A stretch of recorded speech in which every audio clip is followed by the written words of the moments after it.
Hare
Hare Krishna, Hare Krishna, Krishna Krishna, Hare Hare, Hare Rama, Rama Rama, Hare Hare, Hare Krishna, Krishna Krishna, Hare Hare, Hare Rama, Hare Krishna, Krishna Krishna, Hare Hare, Hare Rama, Rama Hare Hare, Hare Krishna, Krishna Krishna, Hare Hare, Hare Rama, Hare Krishna, Krishna Krishna, Hare Hare, Hare Rama, Rama Hare Hare, Hare Krishna, Krishna Krishna, Hare Hare, Hare Rama, Hare Krishna, Krishna Krishna, Hare Hare, Hare Rama, Rama Hare Hare, Hare Krishna, Krishna Krishna, Hare Hare, Hare Rama, Hare Krishna, Hare Krishna, Krishna Krishna, Hare Hare, Hare Rama, Hare Rama, Rama Rama, Hare Hare, Hare Krishna, Krishna Krishna, Hare Hare, Hare Rama, Rama Rama, Hare Hare, Hare Krishna, Krishna Krishna, Hare Hare, Hare Rama, Rama Rama, Hare Hare, Hare Krishna, Krishna Krishna, Hare Hare, Hare Rama, Hare Krishna, Krishna Krishna, Hare Hare, Hare Rama,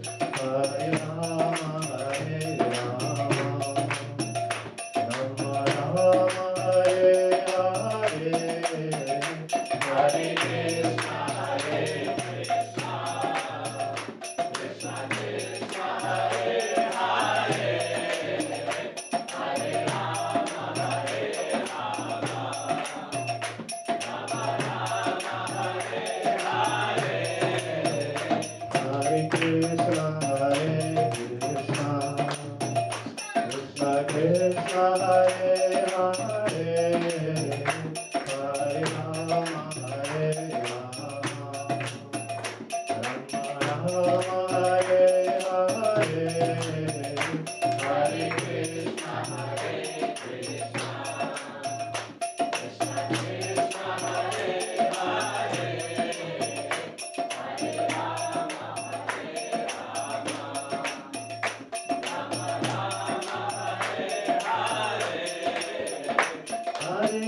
Krishna, Krishna Krishna, Hare Hare, Hare Rama, Hare Krishna, Krishna Krishna, Hare Hare, Hare Rama, Rama Rama, Hare Hare, Hare Krishna, Krishna Krishna, Hare Hare, Hare Rama, Rama Rama, Hare Hare.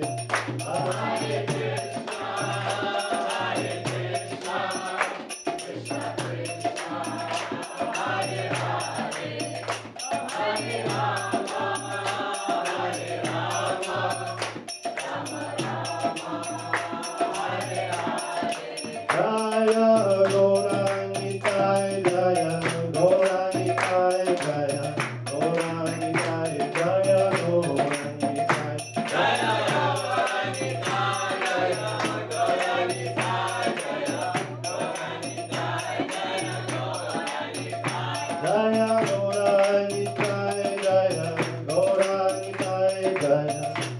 Gauranitai, Jaya Gauranitai, Jaya Gauranitai, Jaya Gauranitai, Jaya Gauranitai, Jaya Gauranitai. Gaura-nitai, Gaura-nitai, Gaura-nitai, Jaya Jaya Gaura-nitai, Jaya Jaya Gaura-nitai, Gaura-nitai, Jaya Jaya Gaura-nitai, Jaya Jaya Prabhupada, Prabhupada, Jaya Jaya Prabhupada, Jaya Jaya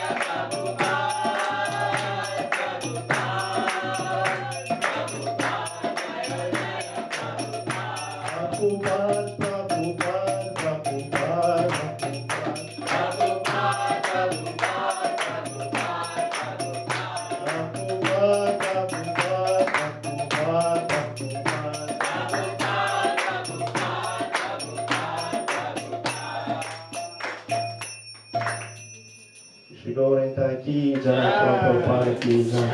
Jai Vishnupada, Paramahamsa, Parivadikacharya, Shloshashata, His Divine Grace, Abhay Charan Ravinda Bhaktivedanta Swami, Jagadguru Srila Prabhupada Maharaj ki jai. Jai Nitya Om Vishnupada, Paramahamsa, Parivadikacharya, Shloshashata, His Divine Grace, Bhaktisiddhanta Saraswati Goswami, Prabhupada Maharaj ki jai. Namacharya Shila Haridas Thakur ki jai. Ananta Koti Vaishnava Vrinda ki jai. Prem se kaho Shri Krishna Chaitanya Prabhu Nityananda Shri Advaita Gadadhara Shivasari Gaura Bhaktavinda ki jai. Shri Radha Krishna Gopa Gopinath Shyamakunda Radha Kunda Giri Gaurdhan ki jai. Shri Vrindavan Dham ki jai. Shri Navadvip Mayapur Dham ki jai. Yamuna Mai Ganga Mai ki jai. Bhakti Devi Shrimati Tulsi Maharani ki jai. Sankirtan Yaga ki jai. Shri Shri Gaura-nitai ki jai. Samaveta Bhakta-vrinda ki jai. Nitai Gaura Premanande. All glories to the Samudi Devotees. All glories to the Samudi Devotees. All glories to the Samudi Devotees. All glories to Shri Shri Guru Shri Gauranga. All glories to Shri Prabhupada.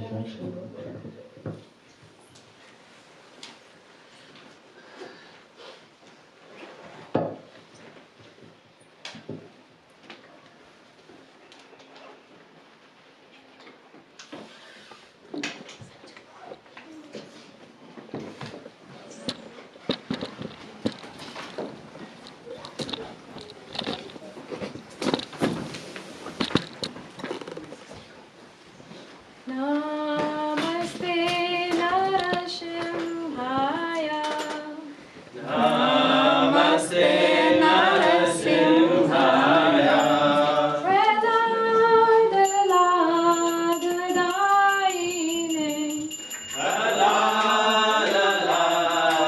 Daine. Hiranyakashipurvakshaha.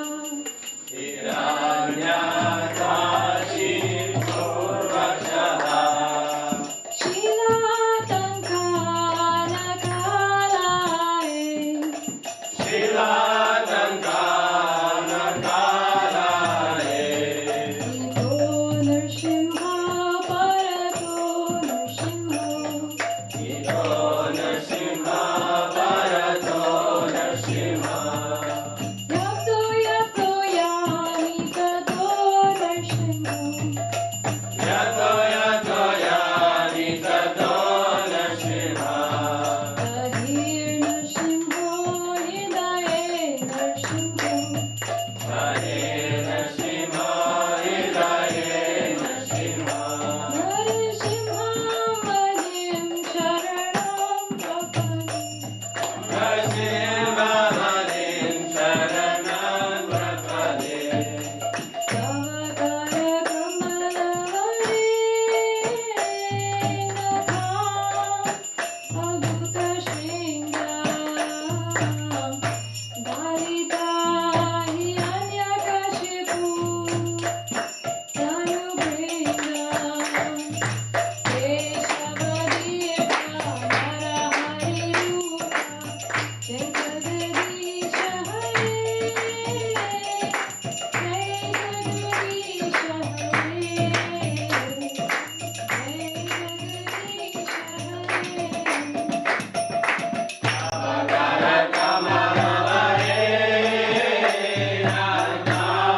Hare Krishna everyone, my name is Krishna-seva Dasi. Welcome to our Open Doors Sunday Feast program.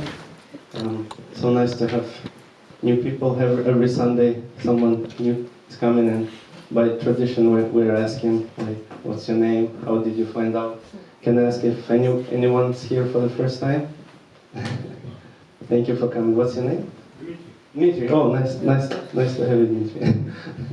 First time on Sunday. Oh, yeah. First time. Shane, yeah. Second time here, first time. Yeah, Shane came for Friday Kirtan and get to know about other programs. Thanks for coming. Yes. Right, I'm Namrata. Namrata. I've Nice. been going to ISKCON in India. Okay. But I lived on this street for 4 years, but I never came on a Sunday. Now I moved out, I've come with a friend. Oh, because it doesn't look like a temple from outside. No, I've come here to eat. Oh, okay. I never came for Sunday. Yes, but inside, yeah. Thank you for coming. Yes, that's why we are asking. Because here for the first time we have some small gifts for people. Yeah, with some tiny books and in addition to other programs. Thank you for coming. And usually we check who is online to welcome our online participants. Anyone? Hare Krishna. Gina Gauranga Prabhu, Hare Krishna, thank you for coming. Hare Namamrita Prabhu, Hare Krishna. Jaya Prabhu, Hare Krishna. Yula Mahini Mataji, Hare Krishna. Madhava Prabhu, welcome. Narayana Priya Mataji, Hare Krishna. Samiksha, Hare Krishna. Shreyas Prabhu, Hare Krishna. Thank you for joining online. Oh yeah, sorry, I forgot. We have like new faces, but they're actually devotees from Toronto. We have Alex and Chris Prabhu. Thank you very much for coming, for joining. Hare Krishna. You're very welcome. So yeah, next in our program is class based on Bhagavad Gita, and our speaker today is now Paramahamsa Prabhu. Most of you know him, but just short introduction. Very sincere devotee, doing a lot of service in the temple for decades, and yes, he always has something to share from his experience in Krishna consciousness. So please welcome Paramahamsa Prabhu. And after the class, we will have more Kirtan and then a vegetarian feast prasadam. Thank you. And can I ask everybody to move forward, please? There's a lot of people coming after the class starts for some reason, and to make some space for new people.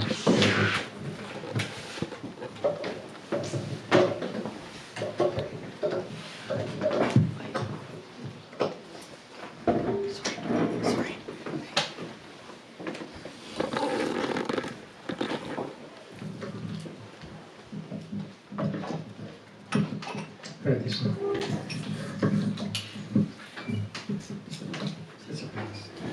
So I'll start with chanting the Radha Madhava.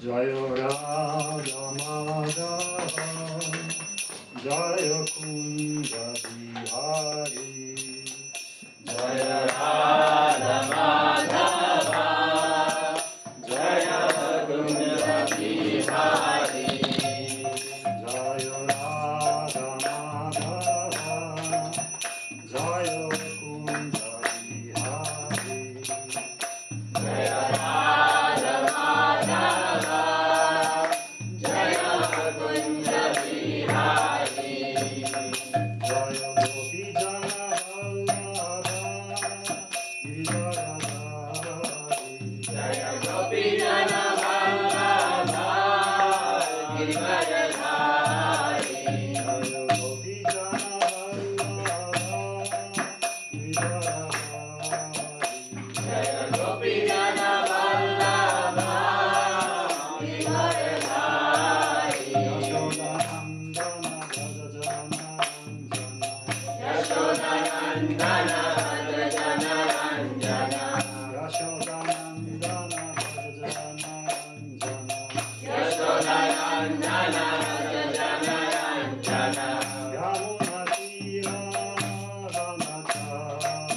Yamuna Tira Vanachari, Yamuna Tira Vanachari, Yamuna Tira Vanachari, Yamuna Tira Vanachari,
ki jai. Jaya Madhava ki jai. Srila Prabhupada ki jai.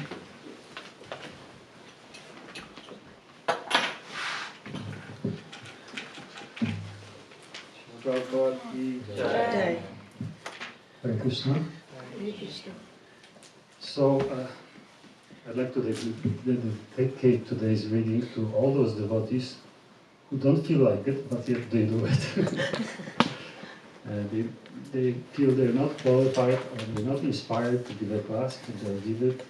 They feel not inspired or qualified to give Kirtan, but they'll do it. They feel it's really hard to get up in the morning to do the ISKCON, but they still do it. So I have to say that those devotees, they inspire me the most. Of course, there are devotees who are ecstatic and the Krishna consciousness and spontaneity beams up out of them, and definitely these devotees are inspiring. But in everyday life, you know, in practice of spiritual practice of Krishna consciousness, is that grind that is difficult, and it's that grind that when we have doubts about should I continue or not.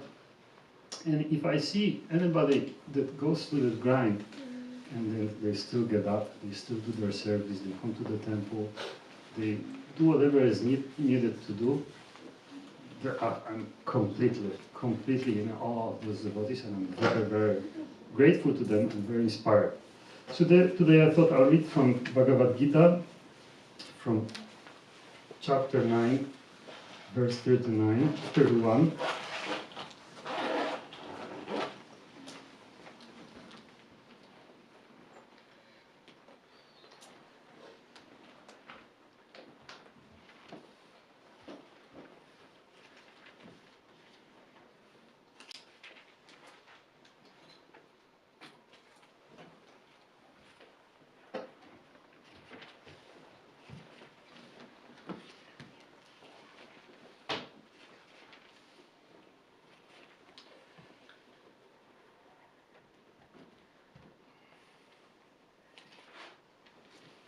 So before we chant, I'll just chant Om Namo Bhagavate Vasudevaya. Om Namo Bhagavate Vasudevaya. Om Namo Bhagavate Vasudevaya. Om Namo Bhagavate Vasudevaya. Om Namo Bhagavate Vasudevaya. Om Namo Bhagavate Vasudevaya.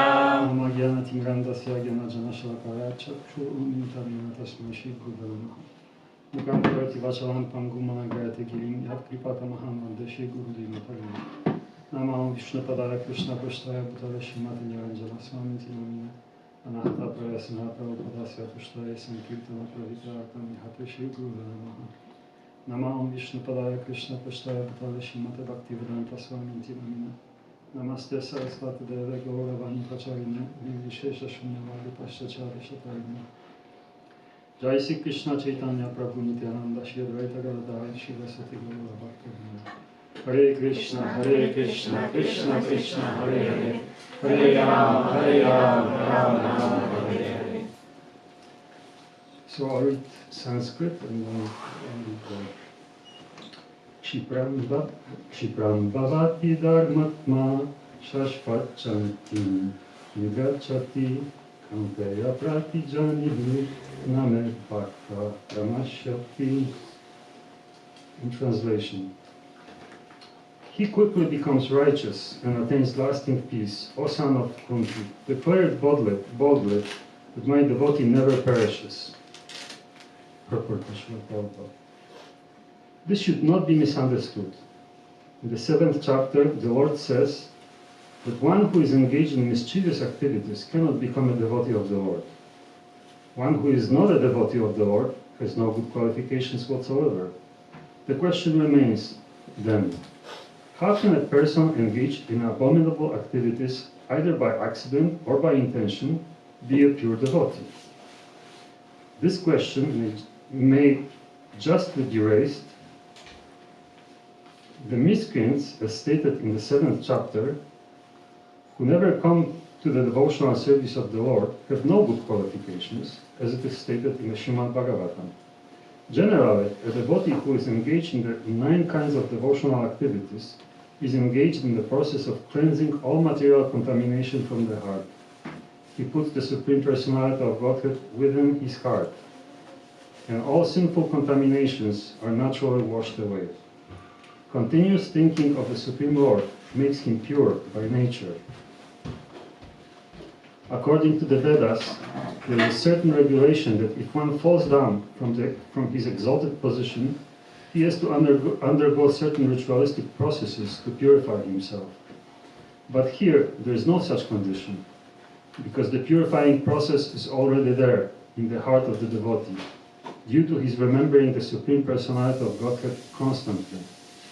Therefore, the chanting of Hare Krishna, Krishna Krishna, Hare Hare, Hare Rama, Rama Rama, Hare Hare, should be continued without stoppage. This will protect the devotee from all accidental fall-downs. He will thus remain perpetually free from all material contaminations. When I read this verse, I thought it's a very nice verse, and Krishna declares, O son of Kunti, declare it boldly, my devotee never perishes. Of course, there is a previous verse which is connected to this verse. In the previous verse, Krishna says that even if one commits the most abominable action, if he is engaged in devotional service, he is to be considered saintly, because he is properly situated in his determination. So Prabhupada here, he says that we should understand this verse properly. Who is the person that Krishna always protects, that he will never perish? And Prabhupada gives the reference to the 7th chapter of Bhagavad Gita. Now I'll read that verse from 7th chapter, so we know. So in 7:15,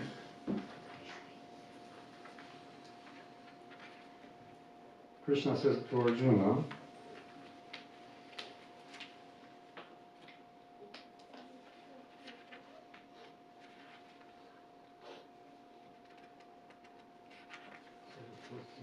such a thin pages.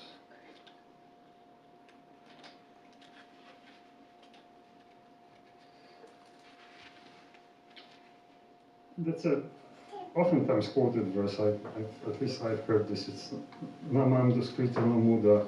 So Krishna says, those miscreants who are grossly foolish, who are lowest among mankind, whose knowledge is stolen by illusion, and who partake of the atheistic nature of demons, do not surrender to me. So if they don't surrender, they don't have protection.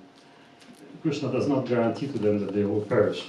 And there is Prabhupada, this is fairly long purport, I'm not going to read the purport, but I just read one description of one of such a persons. I don't know why, but I felt that this description was very relevant. Maybe, most likely it's because I feel I have these qualities, So he says that mudas are those who are grossly foolish, like hard-working beasts of burden. They want to enjoy the fruits of their labor by themselves, and so do not want to part with them for the Supreme. So whatever they work hard, and whatever they collect by this work, they want to keep it for themselves. And if you tell them, well, you should offer something to Krishna or to God, they're not interested. Why should I do it? What does God do to me? I want to keep it for myself, yes? So this is the mentality. This is their mentality. So the typical example of the beast of burden is the ass. This humble beast is made to work very hard by his master. The ass does not really know for whom he works so hard day and night. He remains satisfied by filling his stomach with a bundle of grass, sleeping for a while under fear of being beaten by his master, and satisfying his sex appetite at the risk of being repeatedly kicked by the opposite party. The ass sings poetry and philosophy sometimes. I guess Prabhu refers because the ass makes a characteristic noise when they. So that's his poetry and that's his singing.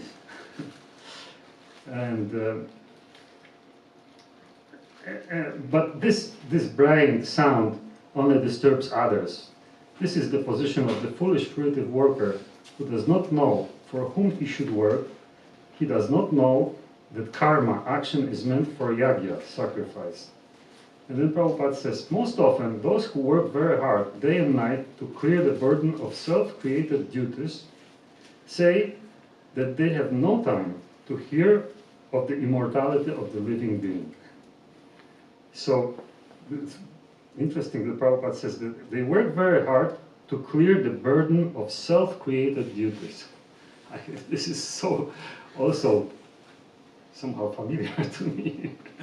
You know, we engage, and we could be doing nothing. We could be just, you know, to maintain body and soul together, we could just collect a little fruits, you know, or some go beg on the street, but yet we engage in such a ugra karma, you know, under the mode of passion we engage, we constantly be, and we look in the West, and now it's everywhere.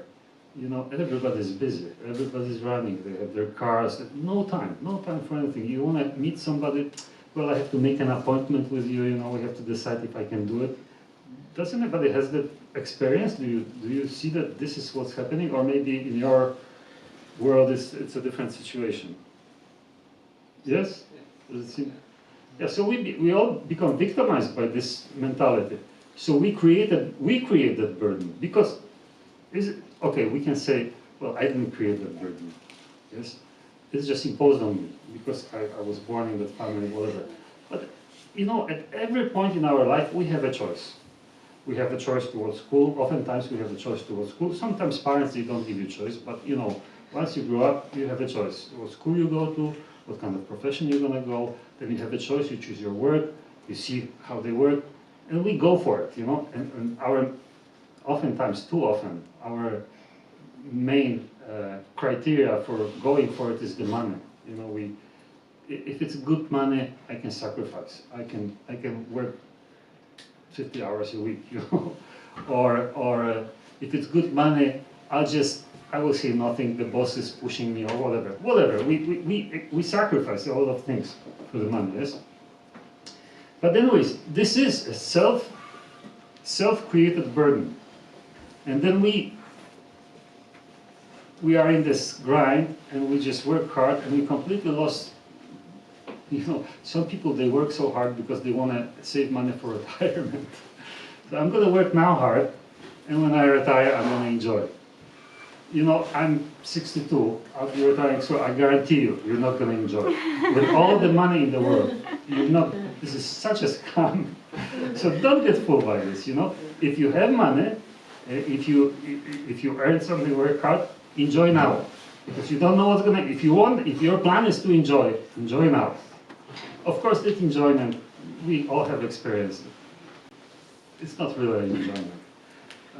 On Saturday, I think Krishna-seva was reading from Srimad Bhagavatam, and Prabhupada was in a purport explaining that,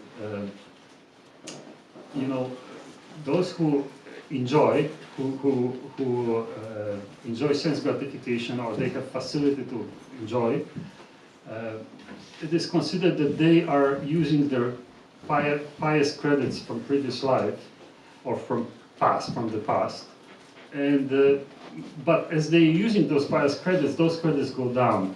So as soon as the credits go down, the enjoyment is finished. Yes.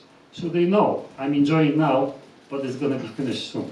So there's already, you know, there's already nervousness. Okay, I'm enjoying, but it's not really enjoying. I cannot just relax and enjoying, because the time that the enjoyment is over is coming. Yes. And now those who suffer, Prabhupada explains, they create piety for the future. Yes, so for opportunity for enjoyment in the future. But you know what? I'm suffering right now, and I'm thinking, yes, I'll enjoy in the future, but that enjoyment in the future is going. So it's the arrangement is so unfavorable to us that we really cannot enjoy. We cannot enjoy. But anyways, if you do want to enjoy, enjoy now. Don't wait for retirement, because retirement is not going to be enjoyment. So I'll continue. So again, we create this burden of activities that we have no time for anything. We just work, we have austerity, and so on. To such mudas, material gains which are destructible, are life all in all. despite the fact that the Mudas enjoy only a very small fraction of the fruit of labor. Sometimes they spend sleepless days and nights for fruitive gain, and although they may have ulcers or indigestion, they are satisfied with practically no food. They are simply absorbed in working hard day and night for the benefit of illusory masters. Ignorant of their real master, the foolish workers waste their valuable time serving mammon. Does anybody know what the word mammon means? I think it's like it's something like a devil, you know, in form of the money or something like this. It's like a demoniac thing. We serve, you know, our own lust pretty much. Unfortunately, they never surrender to the Supreme Master of all masters, nor do they take time to hear of him from the proper sources. The swine who eats the night soil do not care to accept sweetmeats made of sugar and ghee.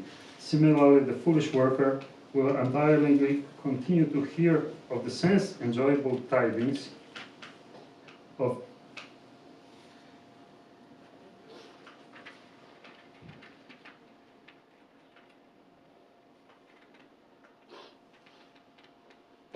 of the sorry, this is really thin.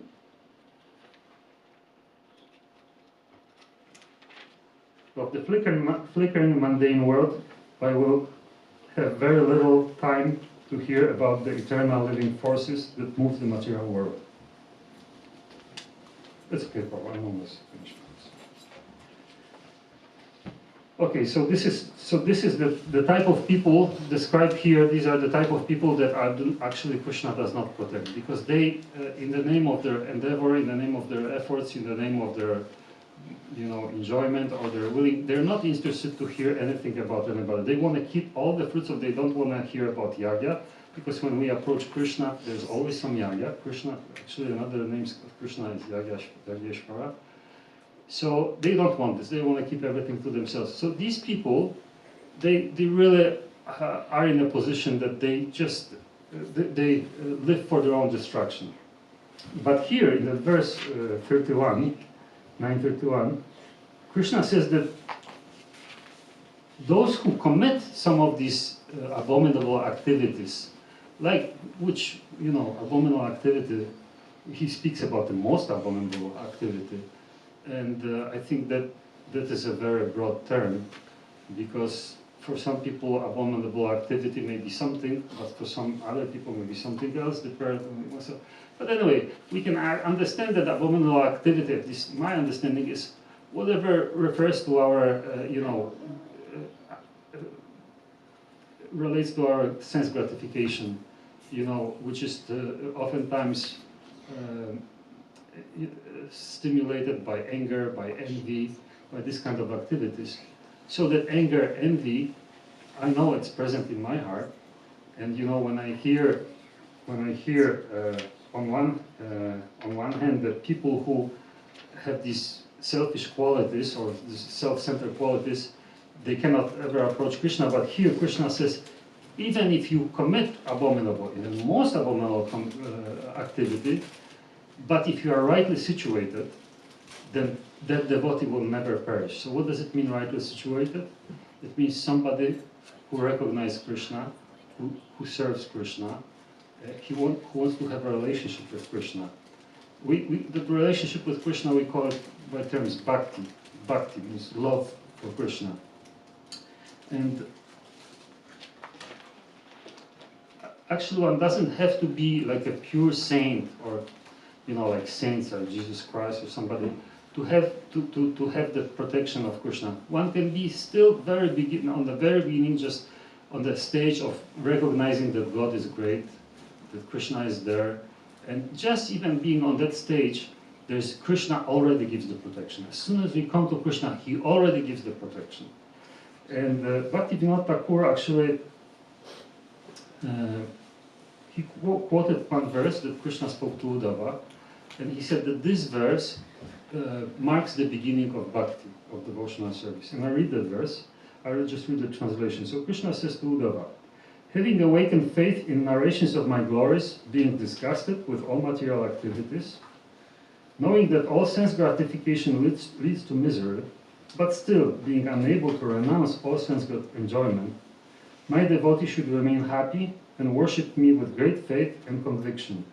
Even though he is sometimes engaged in sense enjoyment, my devotee knows that all sense gratification leads to miserable result, and he sincerely repents such activity. So, this point that having awakened faith in hearing the narrations of my glory, this is the point when our bhakti begins. So when somehow by mercy of the devotee, by causeless mercy of the devotee, that somehow invoke in us attraction and faith, we should hear about Krishna and his devotees. This is, if that faith takes place in our heart, this is the beginning of our bhakti. Of course, at that point, we may be very wretched person. But even though we are a wretched person, just by the fact that faith was awakened in our heart in hearing the narrations, Krishna already takes interest. And Prabhupada here in the purport, really nice, he puts it very nicely. He says that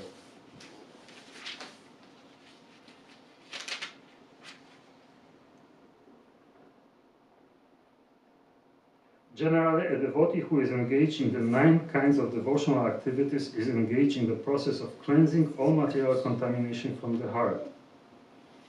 He puts the Supreme Personality of Godhead within his heart. So, even a wretched person, when they put the Supreme Personality of Godhead within their heart, that is the beginning of bhakti. And so it doesn't mean that suddenly that we put Krishna in our heart, all our wretchedness is gone. That does not mean that. But it means that we started to deal with it. And in fact, on our own, we cannot do much as far as our wretchedness goes. You know, if I could tell myself, you know, that I have some, let's say I have some envy or anger towards somebody, and if I would just be able to just be the master of my own existence and just flick the switch and say, okay, anger gone, envy gone, then I would be the master. But it's not possible. You know, like I'm sure all of us experience some kind of outburst of anger.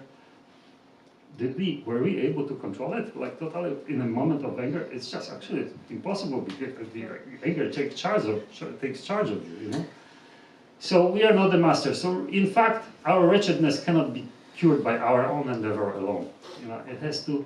But Krishna, when he opened the door to our heart and Krishna enters in our heart, then he does the job.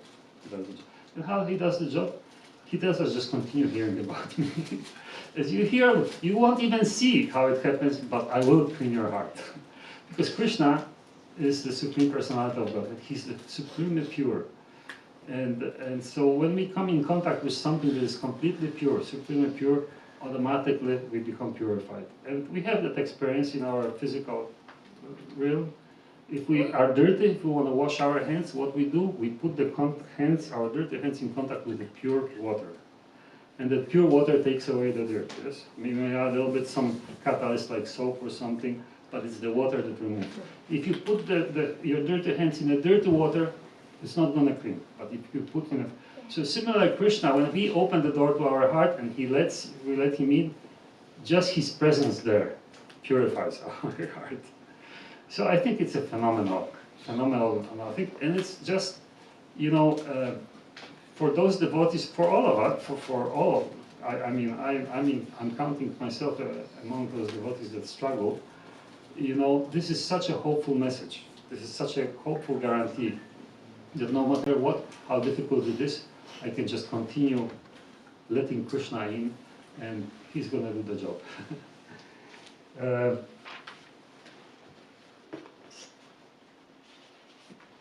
However,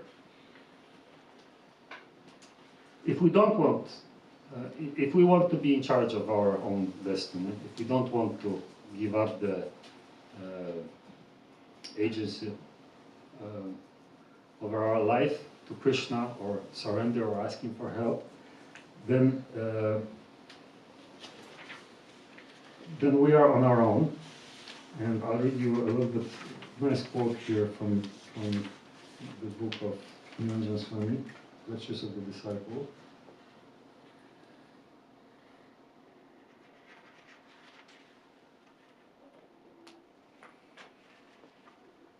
So Maharaj is saying here, if however someone never thinks of Krishna, then Krishna says, since this person never thinks of me and always wants something other than me, I do not have to be personally involved in his life. If he wants something from material nature, then he can earn it by performing pious activities. Material nature, working under my direction, will care for his needs. There are 33 million demigods who act according to Krishna's direction and who provide all the living entities necessities. Why should Krishna have to get personally involved in fulfilling the living entities' material needs? He can simply enjoy as Paramahamsa, the supreme enjoyer. So again, it's our attitude. If we have attitude that we can do it on our own, I want to have a good house, I want to have a nice wife, I don't want to be bothered, I just want to focus on these things. Then Krishna says, okay, you do it, as they surrender unto me, I reward them accordingly. But I don't want to be involved in this. If you go to demigods, you go like we see demigod worshippers, they usually they want some material benefits. And demigods, they really don't care about those worshippers. They only care about what they offer. If you offer something to the demigod, if you offer puja, if you offer some offerings or something, and ask them for make me strong or make me wealthy or healthy or whatever, make my wife be safe, make my children not go crazy or something like this, then they'll do it for you, but they don't care about you anymore. That's the difference going to the demigods and going to Krishna. When you go to Krishna and you ask him for something material, he looks first at you. He says, okay, you want this, but is it good for you? Should I give it to you? Or maybe if you really, really have to have it, I should give you in such a way that somehow you can benefit from it, and not it's gonna, like the children oftentimes come to parents and say, I want this, I want that, I want to have a car, I want this. And the parents, they may have capacity to award these things, but they look at the child and they think, if I'm going to give them this, if I give them money, are they going to go and buy drugs or something like this? Yes. So they think, no, I remember my daughter, when he was studying in Montreal, and we somehow needed to support her. But I remember I was afraid that if I just give her money, she's going to spend on something, and she was young, maybe she wanted to go party, or maybe she wanted to do something. So, I saw it from my boss. My boss used to do it with his daughter.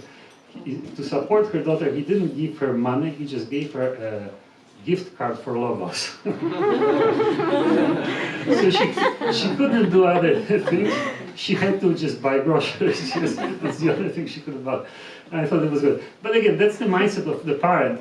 It's not that parent doesn't want to give. He wants to give, but he doesn't want the gift to spoil the child. So Krishna, when we go to Krishna, we are his children. He's the Supreme Father. And whatever we ask him for, he always looks at us first. And he wants to know, whether granting certain request or desire is good for us or not. So I'll stop here. I'll ask you, Prabhu, if you have any thoughts or comments on this topic, any realizations maybe, and we'll go from there. Yes, Prabhu. Prabhuji, you mentioned in the lecture that the person who doesn't acknowledge Krishna, Krishna doesn't give him shelter. He doesn't guarantee that he's not going to perish in terms of this verse, I mean, we are all spirit soul, so nobody will really perish. But because we are separated by material energy from Krishna, we have to struggle and we have to suffer. But for somebody who wants to relieve their suffering by taking shelter with Krishna, Krishna will protect. He will guarantee that and not perish does not mean that your body is not going to die or something like that. It means that even if you take birth next time, you will be with me. You will always remember Krishna.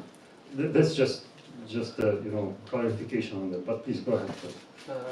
Because I read that we came in this material world because of our desires to enjoy without separately from Krishna, and that's where we are suffering. And Krishna put us in the suffering to let us realize that we cannot feel happiness or find happiness without him. So it's, in another terms, it's a purification process. It's another way that once we get frustrated from this material world, then we can seek out the real true meaning within us. Yes, yes. Actually, you know, being separated from Krishna is not enjoyable, neither for a living entity nor for Krishna. An example we can give is, for example, if you take the finger and if you cut off the finger and separate it from the body, that finger is not going to be good, neither the body is going to be good. So for us, ideal position, the most comfortable, the most natural position is to be with Krishna. But because Krishna, you know, he's independent, he's Supreme Personality of Godhead, and we are a little bit like, qualitatively, we are like Krishna. So, and he's controller also. So we also want to experience this, this emotion of controlling or being independent. But because we are so minute, when we are separated from Krishna, we cannot experience this. That's why we suffer. It's like you gave a very good example about suffering, because the function of suffering is to let us know that something is not working. Yes. Let's say if you put the hand in the fire, it will burn. And what are you going to do after? You need to withdraw. Yes. So similar, when we experience suffering in material world, our natural instinct is to withdraw from material world. And then we seek way how we can withdraw. Then we look for knowledge. Then we, you know, approach Krishna, and then Krishna directs us how to withdraw. So, yes, thank you for the comment. Just one more point. You mentioned that about ego and envy. I was reading 5th canto of Srimad Bhagavatam, where Prabhupada mentioned his purports that we can use anger and envy in the service of Krishna. He was giving an illustration or example of Arjuna. He said that Arjuna cannot able to fight in the battlefield if he was not angry. So he used that anger in the service of Krishna. And another example that Prabhupada gives about the envy, in this purport, he said Krishna in the form of Vamana has envious attitude toward Bali Maharaj, and he asked for the 3 words from him and the 3 steps. So Prabhupada was trying to make a point that whether it's envy, whether it's anger, we can all of these things can use in the service of Krishna somehow. I'm sure anger, yes. Envy, I'm not 100% sure. I think that envy, you know, I don't want to speculate on this. I know that, you know, I think I've heard somewhere that there is some envy. For example, there's example given of Gopi, that one Gopi says, oh, you know, Krishna, when he was, your hair or your tilak or whatever, your decoration looks so nice because Krishna's hand wasn't shaking when he was helping you, and so it means he wasn't so, you know, agitated by your presence. But there is no malice. That's the thing. There is no malice. There is no room for malice in spiritual world. But envy, really, I don't see how you can use in Krishna's service. It's difficult for me to, because envy it comes from ignorance, from not understanding that we are parts of and parcel of Krishna. And if we are envious, then we are envious of Krishna ultimately, because everything Krishna manifests himself in everything. If we find that emotional of envy, then ultimately we become envious of Krishna. So how can we use that envy in Krishna's service? I'm not sure. I don't. But anger, yes. Anger, yes. Actually, we were talking on Bhagavatam class recently, and this whole issue of anger. You know, how to use that. You know, in the let's say if you see somebody offending a Vaishnava, like Daksha offended Lord Shiva, then there was anger. You know, his servant was displayed anger, and it's considered that anger is a part of the limb of devotional service if it's used in a proper way. But acharyas, Bhaktisiddhanta Saraswati is warning us. That he says that yes, anger is a limb of devotional service and we should use if it's used properly. But before we we explode with anger, we should first become angry, look in our own heart and see if this anger is not the source. We should get angry at ourselves that we are not good about this situation. Once we can clear our heart and with pure heart, then anger, like Hanuman, for example, who was angry, he burned the whole Lanka. It was with pure heart. This was devotional service. But we have to be very careful how we manage our anger, because it's very easy to just get angry based on our lust, and justify it that, oh, I do it in devotional service, Prabhu, you didn't do this, you didn't do this, I'm really angry at you. But it's just, I'm angry because I have this Anarthas in my heart. And I say this is devotional service. So we have to be careful about that, I think. Thank you, Prabhu. Thank you, Prabhuji, for the lovely class. I have a comment on Prabhu's question, and then I have another question. Yeah, it just reminds me, I have a mentor, a Vamp devotee that I talked to, and he did mention for young brahmacharis who might be struggling with lust or sex desire, that it can be a tool to actually get angry, but not like at yourself, like at your mind, which you understand is not you. I haven't necessarily tried it. It might not be for everybody, but it can be applied that way. And then also I have a question about, I know you talked about modern society, how it can be really like mode of passion, and that's seen as like a negative thing. But what do you think about people that are very in the mode of passion, but they use it in Krishna's service? I've heard diverting opinions on that. I'm curious to see what you think. Well, my understanding is that the ideal, the best platform for devotional service is a mode of goodness. Mode of passion usually create confusions, and those who are in the mode of passion, they have sometimes difficulty with discriminating what is actually the mode of passion and what is actually devotional service. We get entangled in our activities and we lose perspective of our own self. So I think mode of passion can be used in devotional service, but it should be used under the guidance of spiritual master, somebody who is above the mode of passion. And that person can direct such a person that they can act according to their nature, but use that nature in the service of Krishna. So if devotee is, and most of us are not pure devotees, we are sadhakas, we are practitioners. If we are under the, under the influence of mode of passion, then a Vaishnava, if we approach a Vaishnava, try to serve the Vaishnava, he's going to direct this mode of passion in such a way that we'll use it in such a way that we constantly hear about Krishna. And Krishna, we open the door to heart, Krishna enters our heart and he purifies that heart.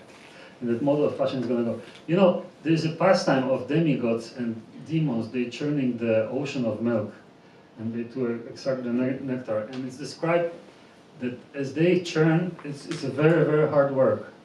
And this was done under the instruction of Lord Vishnu. He instructed demigods to do this.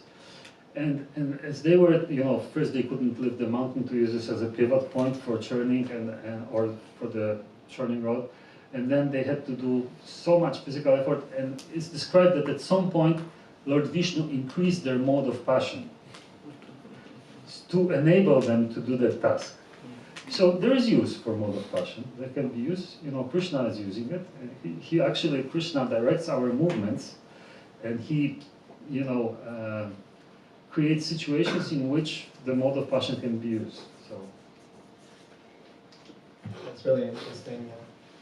The devotee I'm thinking of, I can see why she would need to be in that mode of passion for the time being. So probably eventually Krishna will purify, or maybe, I tell you something. It's not that she or he needs to be. We are who we are. Yeah. We have to first accept that I am who I am. Okay, and recognize that I am, I am influenced by this mode of nature or that mode of nature, and then we go from there. if we start to think and project ourselves that I am a pure devotee, and so I don't really recognize my own real position, it's very difficult to make a progress. We get really frustrated, we don't know what's going on, you know. So we cannot blame somebody, that's another thing. You know, we cannot blame somebody for being who they are. All we can do, we can tolerate, if we are agitated by somebody being in a mode of ignorance or passion, it means that there's something of that in our heart. And so let's look at my own heart first and try to purify it, and then I'm going to see everything in a proper perspective. So I think that's the best. But again, in every circumstances, no matter what position or what difficulty or whatever we find ourselves, if we continue hearing about Krishna, he's going to do the job. We don't have to worry. Our really main effort has to be to be in sadhu sangha, in association of devotees, and hear about Krishna. You know, there's every morning before Bhagavatam class, we read the prayer, and I don't want to butcher it, so I'll just read it for you. The prayer goes, Narayanam namaskritya naram chayeva narottamam devim saraswatim vyasam tato jayam udiyayat. So translation is, before reciting the Srimad Bhagavatam, which is the very means of conquest, one should offer respectful obeisance to the personality of Godhead, Narayana, to Narayana Rishi, the supremest human being, and to Mother Sarasvati, the goddess of learning, and to Srila Vyasadeva, the author. And then Srimvatam Svakata Krishna, it says, Shri Krishna, the personality of Godhead, who is the Paramatma, super soul, in everyone's heart, and the benefactor of truthful devotee, cleanses desire for material enjoyment from the heart of the devotee, who has developed the urge to hear his messages, which are in themselves virtuous when properly heard and chanted. And then, by regular attendance in classes on the Bhagavatam, and by rendering of service to the pure devotee, all that is troublesome to the heart is almost completely destroyed, and loving service unto the personality of Godhead, who is praised with transcendental song, is established as a irrevocable fact. So regular attendance means daily. We should hear Srimad Bhagavatam daily. Therefore, I'll ask you, Prabhu, does everybody have Srimad Bhagavatam? 2, 3, 4, 5, 6, 7. Okay, I'll ask, who doesn't have Srimad Bhagavatam? I have Bhagavad Gita. But do you have Srimad Bhagavatam? Who else doesn't have Srimad? Okay, so I would, you know, in light of this thing, I would urge you, please get Srimad Bhagavatam, because, you know, yes, you can, of course, when you read Bhagavad Gita daily, it's going to also do the trick.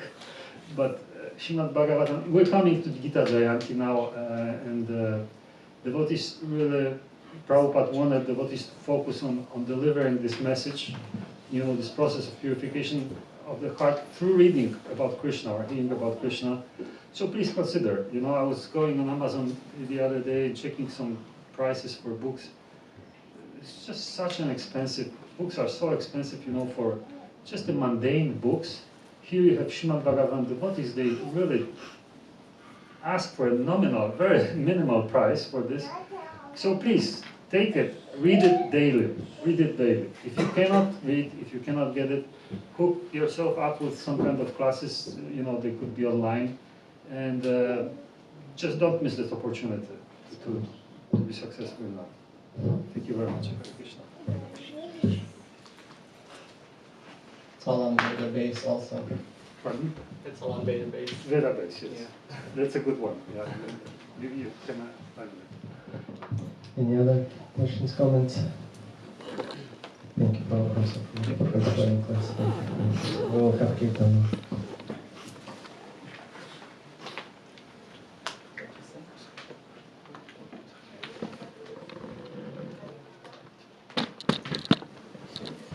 Number one, a question.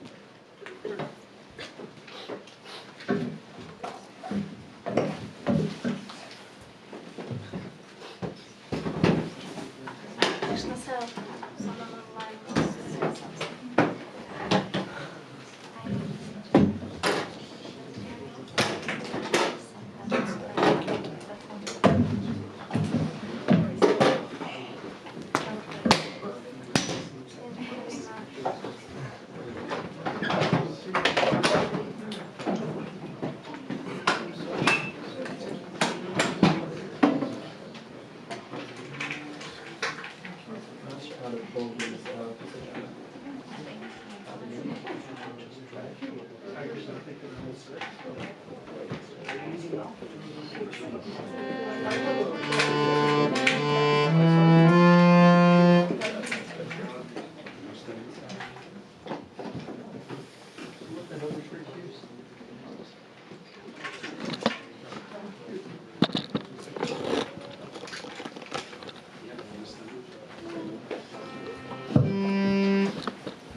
Thank you. Some new melodies. We have one more session.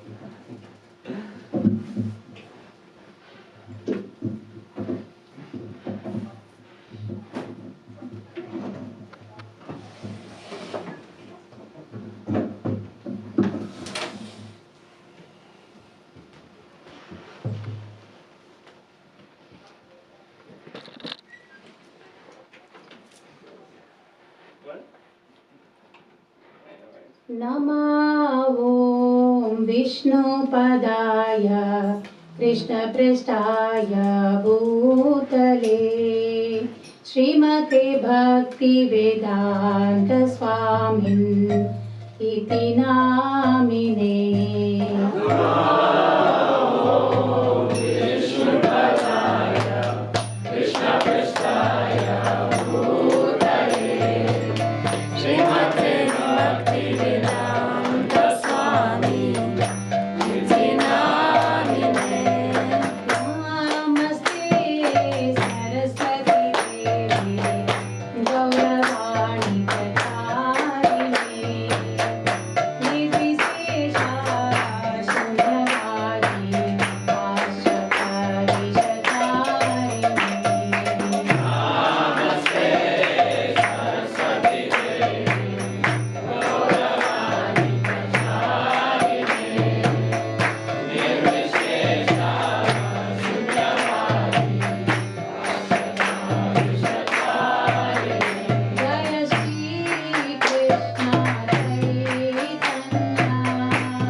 Rama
Jaya